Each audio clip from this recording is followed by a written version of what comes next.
자, 요한일서 3장 8절 말씀.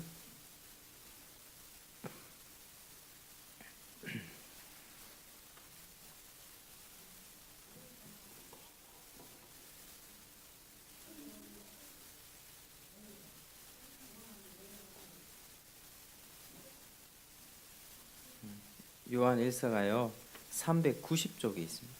390쪽. 신약 성경 390쪽. 자, 요한일서 3장 8절 말씀. 3장 8절. 우리 같이 한번 읽겠습니다. 시작. 죄를 짓는 자는 마귀에게 속하나니 마귀는 처음부터 범죄함이라. 하나님의 아들이 나타나신 것은 마귀의 일을 멸하려 하심이라. 아멘. 우리가 이제 지난 한 두 번 정도 14문을 하면서 죄에 관해서 배웠는데, 오늘은 이 죄에 대해서 다시 한번 좀 총정리를 하는 시간을 갖겠습니다. 그래서 다음 주는 이제 15문은 넘어가면 이제 아담의 범죄, 우리의 시조, 우리의 첫 조상의 범죄, 아담의 범죄가 또 어떠했는가를 이렇게 살펴보기 전에 이제 죄에 관한 정리 한번 해야겠습니다. 자, 우리 그 주보 안쪽에 보시면 14문 문답이 있죠. 문답 같이 한번 읽겠습니다. 문 시작. 죄가 무엇입니까? 답 시작. 죄는 하나님의 율법을 조금이라도 부족하게 지키거나 그 법을 어기는 것입니다. 네, 이렇게 되어 있습니다. 우리가 뭐 여러 가지를 쭉 살펴보았는데, 오늘은 죄에 관해서 크게 네 가지로 좀 정리하겠습니다. 크게 네 가지. 자, 첫 번째는 한번 따라 하시겠습니다. 죄의 기원은 마귀입니다. 시작. 죄의 기원은 마귀입니다. 자, 죄는 누구에게로부터 나왔다고요? 마귀에게서 나왔다. 마귀에게서. 오늘 말씀처럼 죄를 짓는 자는 마귀에게 속하나니, 이렇게 말씀을 합니다. 그러니까 모든 죄인은 마귀에게 속했다는 거죠. 하나님은 세상을 아름답게 지으셨습니다. 아름답게 선하고 거룩하고 의롭게 인간을 또 만드셨고, 또 모든 것들에 정말 조화롭게 세상을 지으셨습니다. 천사들의 세계, 영적인 세계까지도 그렇게 창조를 하셨는데요. 그러니까 이제 죄는 어디서부터 나왔는가? 바로 마귀에서부터 나왔다. 마귀는요, 마귀랑 사탄은 똑같은 말이고요. 이 마귀 사탄은 첫 범죄자였을 뿐만 아니라 죄의 첫 유혹자였습니다. 그러니까 마귀가 왜 용서받지 못하는지 아십니까? 가장 거룩한 피조물로 지음 받았음에도 불구하고 이제 이 마귀는 스스로 타락했기 때문입니다. 사람은 마귀의 유혹을 받았어. 마귀가 뱀의 모양으로, 뱀에게 들어가서 뱀의 모양으로 말을 걸고 인간을 죄에 빠지게 했죠. 그래서 이제 인간은 마귀의 유혹에 넘어졌지만, 마귀는 스스로 타락했기 때문에 하나님이 죄를 책임을 물으실 때도 마귀에게는 그저 벌을 내리셨습니다. 그래서 마귀의 마음 가운데는 은혜가 전혀 남아있지 않습니다. 이 사람은 우리가 범죄해서 하나님의 형상을 잃어버렸지만, 우리 안에 완전히 우리가 괴물이 된 건 아니죠. 우리가 죄를 지어서 아담의 후손으로 이 죄를 갖고 태어나지만 우리 모두 괴물은 아닙니다. 사람들 나름대로 성격과 성향이 있고 다 조금씩 어떤 차이는 있지만, 우리 안에 여전히 양심이 살아있고 여전히 일반적인 관계에서 선을 행하려고 하는 그런 모습들이 있기 때문입니다. 사람이 전적으로 타락했다라고 할 때 그 타락은 뭐냐면, 사람이 괴물처럼 변했다가 아니고요. 모든 죄인이 하나님과 관계에 있어서 완전히 단절됐다는 뜻입니다. 전적인 타락. 그러나 우리가 불신자라 할지라도 자기 가족에게 사랑을 베풀 줄 알고, 또 가난한 사람에게 자선도 행하면서 그렇게 살죠. 그래서 우리는 하나님의 형상을 잃어버렸지만 그래도 우리 가운데 남아 있는 것입니다. 그러나 사탄은 어떻습니까? 사탄은요, 선이라고는요, 이 손톱의 때만큼도 남아 있지 않습니다. 오로지 사탄은 어떻게 하면 저 인간을 지옥으로 끌고 갈까? 어떻게 하면 죄를 짓게 만들까? 어떻게 하면 하나님을 못 믿게 만들까? 이 생각으로 가득 찬 사람입니다. 예전에 제가 예화를 하나 드렸는데, 골룸이었잖아요. 골룸. 영화에 보면 골룸이 보면 막 이렇게 고개를 딱 숙이고 굴복하는 듯 하지만 눈은 딱 치켜들고 있습니다. 자, 마귀가 이 예수님의 발 앞에 엎드려서 딱 절하는 듯하지만 눈을 딱 치켜들면서 언젠가 기회 되면 예수님을 탁 치려고 하는 그런 항상 마음이 있다는 거죠. 그래서 결국에는 이제 사탄 마귀도 이 인간으로 오신 예수님을 결국에는 십자가에 죽이도록 사람들을 선동질하고 가룟 유다에게 들어가 가지고 예수를 팔아먹게 한 것입니다. 근데 그게 놀라운 것은 마귀는 예수를 그렇게 죽게 하면은 자기들이 이제 승리한 것으로 생각했지만 놀라운 게 마귀는 몰랐습니다. 예수님이 죽었지만 3일 만에 부활하셔서 승천하신 이 지하 세계로부터 승천 쫙 하셔서 하나님 나라 올라가셨는데 이게 모든 세상 가운데 예수님이 만유의 주라는 걸 선포하는 사건이셨거든요. 마치 로켓가 쫙 올라가면 모든 사람들이 와 로켓을 보는 것처럼 예수님의 승천 사건은 모든 피조물에게 예수는 그리스도라고 증명하신 그런 사건이었습니다. 그래서 이제 마귀는 그렇게 벌을 받게 된 것이죠. 그래서 죄라고 하는 것은 철저하게 그 기원이 마귀에게 있습니다. 죄란 마귀의 첫 소생인 것입니다. 자, 두 번째 크게 두 번째 한번 따라하시겠습니다. 죄는 본질상 악합니다. 시작. 죄는 본질상 악합니다. 자, 여기서 죄가 악하다는 것을 또 세분해서 한 8가지 정도 말씀드리겠습니다. 자, 첫 번째 죄는 사람을 더럽힙니다. 그렇죠? 죄는 고린도후서 7장 1절에 육과 영의 온갖 더러운 것이라고 표현합니다. 우리가 하나님 앞에서 이 죄는 원수를 사랑하고 이웃을 섬기고 이렇게 적극적인 명령을 주셨죠. 뭐뭐 하라. 근데 그거 하지 않은 게 죄인데요. 거기에 대한 결함일 뿐만 아니라 더러운 것입니다. 더러운 것. 죄 자체는 그래서 귀신 앞에도 더러운 귀신이라고 하는 수식어가 늘 붙는 것입니다. 그래서 죄는 사람을 더럽힙니다. 뭐 거짓말이든 미움이든 증오든 분노든 혈기든 음란이든 어떤 모든 죄악들이라도요. 그건 사람을 더럽힙니다. 죄 짓는 사람은 순간적으로 자기가 속 시원하다 느낍니다. 자기가 화가 나가지고 뭔가를 부시고 때리고 하면 속이 시원하게 느껴지다가도 그게 시간이 지나면 그게 점점 자기를 괴롭히고 자기를 올가매는 그런 올무가 되거든요.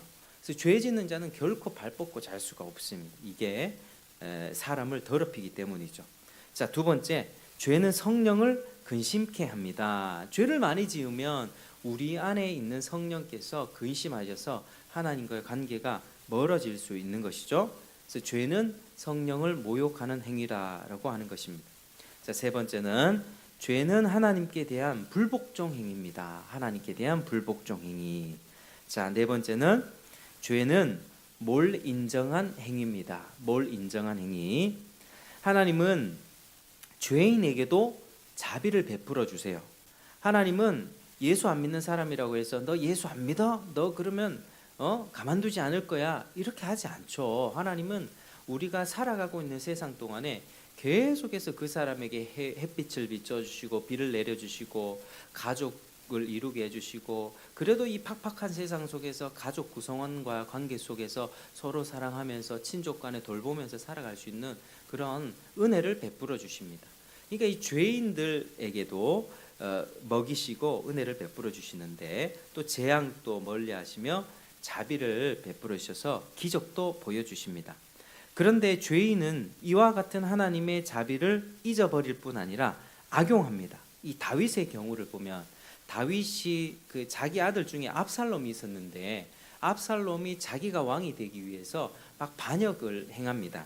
그런데 다윗은 결국에 압살롬을 받아주었습니다. 압살롬은 받아주었지만 이 압살롬은 다윗에게 입 맞추자마자 반역을 도모하죠. 이게 이 사건이 어떻게 됐냐면 이제 암논이라고 하는 그 아들이 이제 배에 다른 누이를 이렇게 강간했던 그 사건이 있었습니다. 다말이라고 하는 거기에 대해서 이 압살롬이 자기의 누이 다말이 그렇게 당한 것을 보고 견디지 못하면서 복수의 칼날을 갈다가 암논을 죽였거든요. 그래서 다윗에게서 멀리 쫓겨나 있다가 다윗이 압살롬을 결국 받아들였습니다. 그리고 압살롬이 다윗과 제외하고 다 입맞추며 이렇게 화목하는 듯 했는데 압살롬이 자기가 그 아버지에 대한 불만과 그런 권력 욕심으로 인해서 4년 동안 준비를 해요. 4년 동안.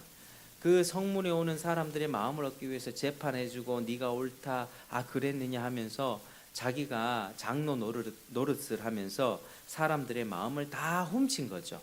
4년 동안 굳굳이 참으면서 아버지를 향한 그런 아버지의 자리에 도전을 했던 것입니다. 이처럼 죄는 선한 양심이 티끌도 없습니다. 이 죄는 인정사정 봐주지 않는다는 것입니다.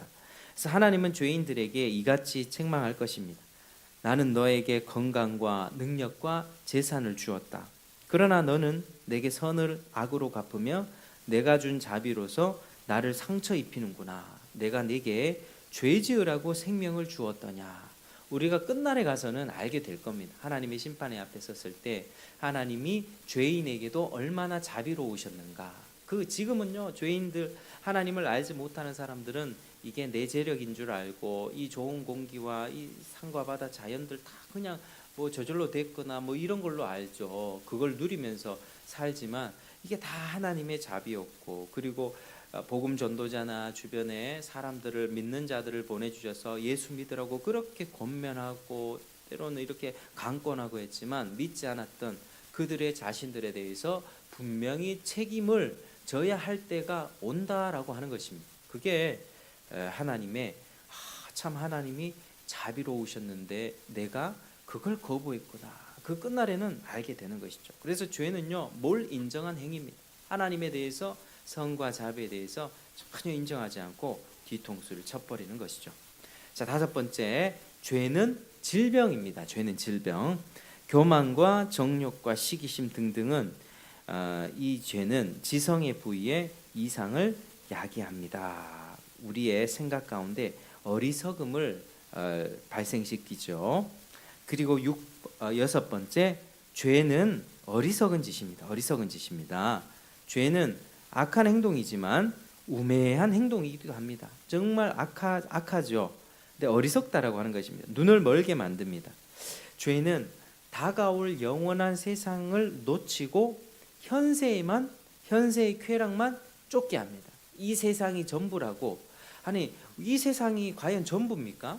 근데 우리가 잘 생각해 보면요, 이렇게 복음 전하는 사람 만나봤을 때 뭐 영적인 세계나 귀신에 대해서 이렇게 물어보면 뭐 아는 사람이 있고 또 모르는 사람이 있어요. 그런데 우리가 무당만 봐도 알지 않습니까? 뭐 무당이 갑자기 신내림을 받아서 이렇게 작두를 타고 하는 그런 모습을 보면 귀신이 살아 있다는 증거인데, 영적인 세계가 있다는 증거인데 그거를 받아들이지가 않죠. 잘 믿지를 않습니다. 그래서 죄는 다가올 영원한 세상, 천국과 지옥, 하나님과 마귀, 어떤 영적인 세상에 대한 이 관점을 놓치고 이 먹고 사는 것만 전부야라고 그렇게 생각하게 만듭니다. 그래서 어리석은 거죠. 어리석은 거. 자, 7번째는 죄는 고통스러운 짓입니다. 인간이 죄를 추구하려면 큰 노고를 들여야만 합니다. 예레미야 9장 5절에는 그들은 악을 행하기에 수고하거늘 이렇게 돼 있습니다. 죄 짓는데도 에너지가 필요합니다. 에너지가 필요합니다. 우리 이렇게 요즘에 뭐 드라마나 뭐 영화 이런 데 보면 죄 짓는 사람이 얼마나 머리를 많이 씁니까? 죄를 짓고 복수국을 하기 위해서 뭐 여러 가지, 요즘에는 뭐 피 흘림의 복수 뭐 이런 거 엄청 많지 않습니까? 뭐 상대방을 뭐 때리고 뭐 죽이고 뭐 이런 것도 참 많은데, 그 사람들이 곰곰이 보면 자기 인생을 다 복수하기 위해서 시간과 재정과 에너지를 다 쏟아내는 걸 볼 수 있습니다. 머리로 생각하고 조사하고 속이고 어디 가서 돈을 찾고, 이런 모든 것들이 죄를 추구하려면 큰 노력을 해야 됩니다. 이 죄 짓는 것도 그냥 되는 것이 아니라요, 이 노력이 필요하죠. 이 사람들은 이 마귀의 고역을 행하는 일에 자기를 얼마나 피곤하게 하는지 모릅니다. 가룟 유다가요, 예수님을 팔기 위해서 얼마나 수고했습니까? 대제사장 찾아갔죠. 또 군대를 찾아갔죠. 대제사장의 뜰로 찾아가서 사람들이 이 죄를 짓고 자신의 만족을 채우기 위해서 얼마나 수고하고 돈 쓰고 시간 쓰고 애를 쓰는지 모르겠습니다. 그게 우리 인생의 참 불쌍한 부분입니다. 자, 8번째, 죄는 하나님이 유일하게 싫어하시는 일입니다. 하나님은 우리가 병들었다고, 우리가 약하다고, 우리가 가난하다고 미워하지는 않습니다. 그런데 죄를 지은 자에게는 가증하다 하십니다. 가증하다. 죄 지은 자에게는 가증하고 더럽다 하십니다. 이게 죄의 특징입니다. 자, 이번에 이제 큰 셋째 8가지 말씀드렸고요. 큰 셋째 한번 따라 하시겠습니다. 죄는 반드시 대가를 치러야 합니다. 시작. 죄는 반드시 대가를 치러야만 합니다.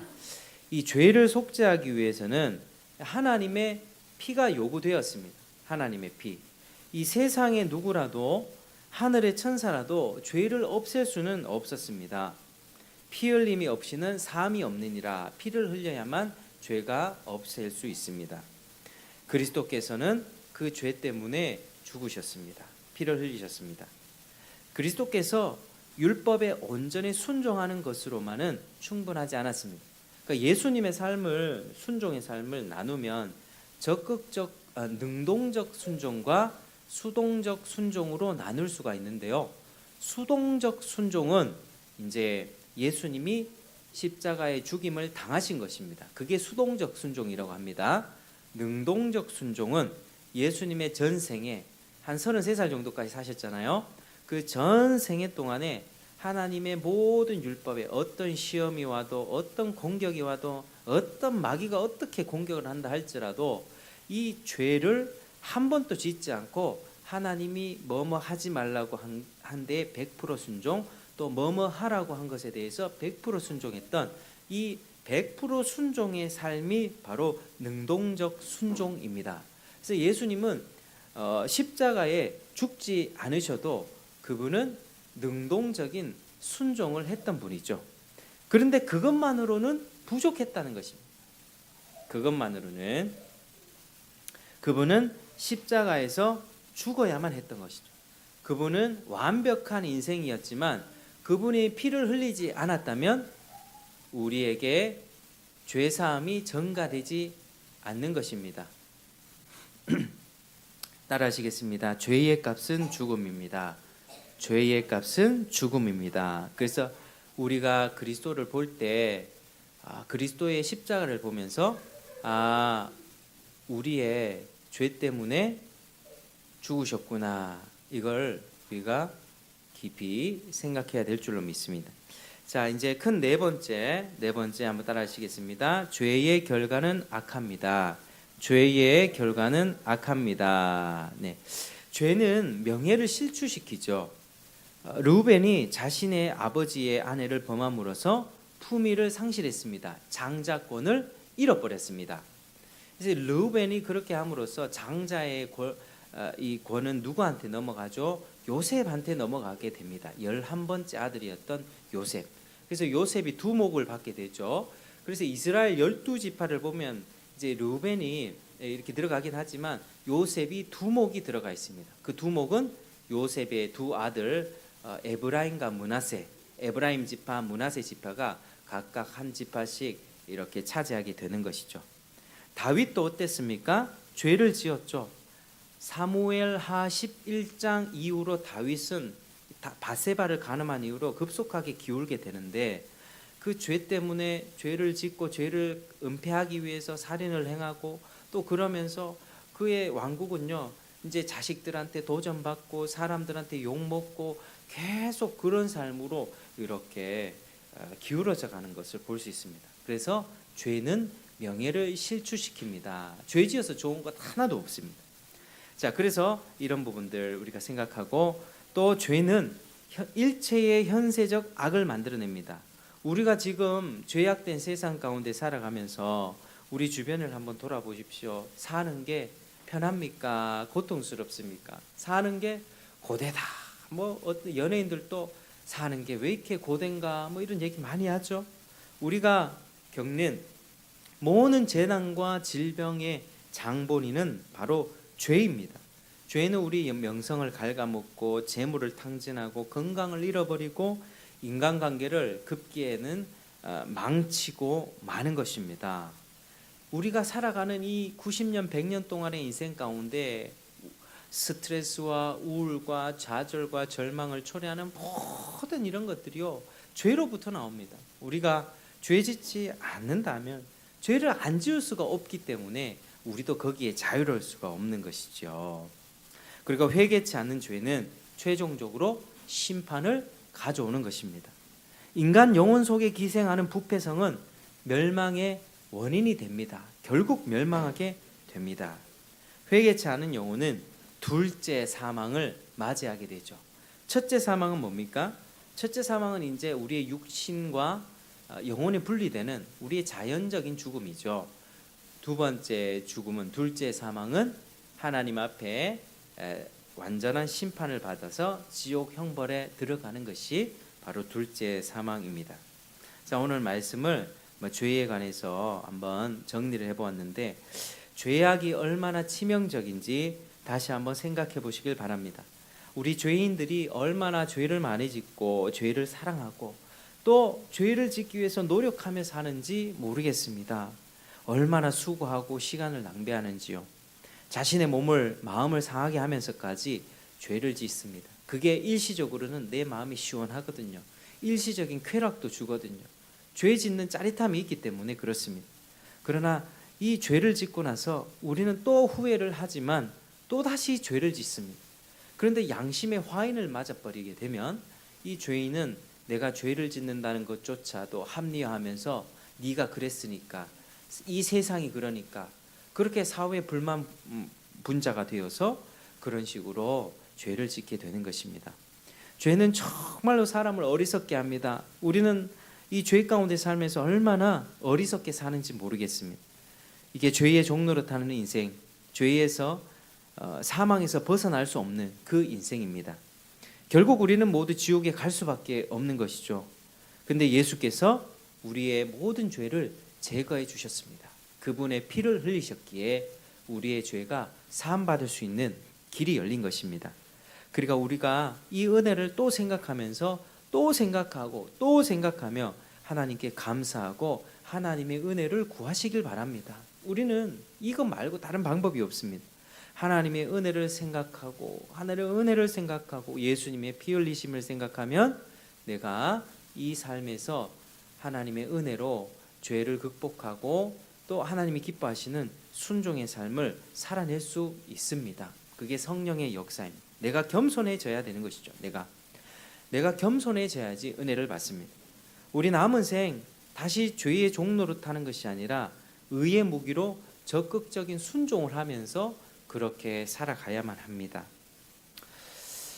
이를 위해 우리가 말씀을 더 가까이 하고 기도하며 은혜를 구해야만 하겠습니다. 오늘날 죄의 밤이 너무 깊어져서 성령이 심히 근심하는 때가 되었는데, 그래서 성령의 역사가 참 이렇게 희미한 시기가 되었는데, 이 성령의 역사가 없으면 우리는 죄를 결코 이겨낼 수가 없습니다.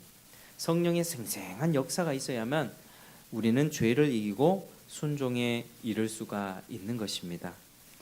우리가 우리의 죄성이 얼마나 부패한지요. 우리 부흥의 시기 있잖아요. 평양에 부흥이 있었고 미국에도 몇 차례 부흥이 있었는데, 그 부흥의 시기에는 사람들이 은혜 받고 막 이렇게 통곡하고 막 그런 현상들이 많이 일어났습니다.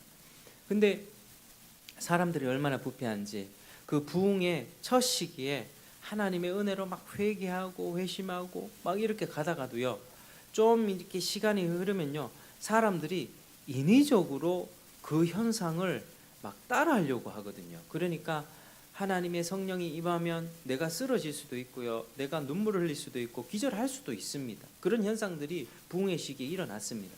근데 사람들이 그런 것들을 이제 자기 힘으로 자기의 어떤 연출을 하는 거죠. 사람의 힘으로 연출을 해보려고 하는 거죠. 그래서 참된 회심이 아니라 거짓된 회심. 그래서 일부러 막 넘어뜨리려고 하고, 일부러 막 이렇게 성령이 역사하는 것을 사람들이 연출하려고 했던 그런 부흥의 가라지와 같은 역사들이 따라왔던 것입니다. 사람의 죄는 그렇습니다. 은혜가 넘치는 곳에서도 죄가 항상 끼어드는 거죠.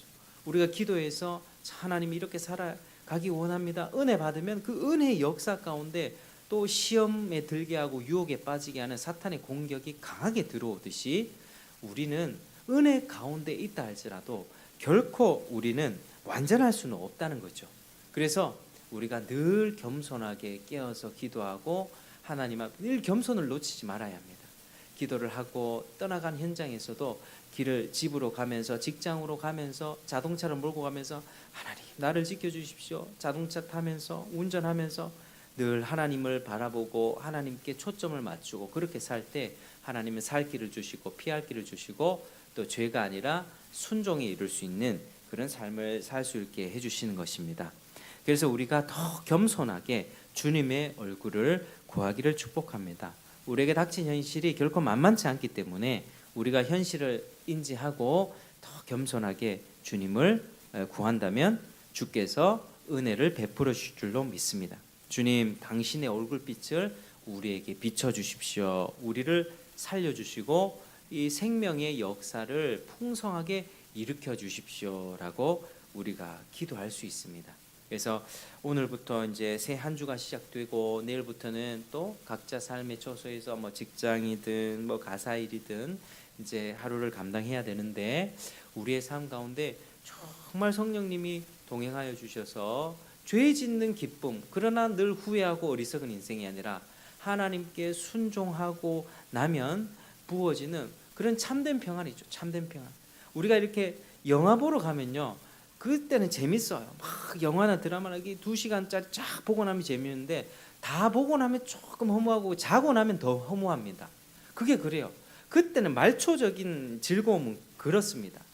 그 영화나 드라마 같은 것들이 다 죄의 즐거움 아닙니까? 누구를 피말리게 쫓아가고 뒤통수 때려주고 이 정의를 되찾기 위해서 막 이렇게 막 하는데, 근데 그거 재밌단 말이에요. 근데 재밌는데 시간 딱 지나고 하룻밤 자고 일어나면 조금 허무해요, 뭔가. 그러나 우리가 기도하면서 예배드리면서 하나님께 주어진 하나님이 부어주신 은혜, 찬송 부르면서 말씀 묵상하면서 어떤 하나님이 내 머리에 지성적인 깨달음을 주시고 가슴에 뭔가 말씀을 깊이 심어주시면 그 기쁨과 평안, 나 이렇게 살아갈 수 있겠구나, 내가 이렇게 하나님의 은혜로 승리할 수 있겠구나 하는 그런 위로와 평안은요, 이 하나님이 지속해 주시는 거거든요. 그래서 그 맛 때문에 하나님 앞에 더 나아가기를 우리가 선택하게 되는 것입니다. 그래서 우리가 오늘 또 그렇게 이 죄의 추악함과 어떤 이런 부분들 참 기억하시면서 하나님 앞에 겸손하게 살아가는 여러분 되길 주의 이름으로 축복합니다. 우리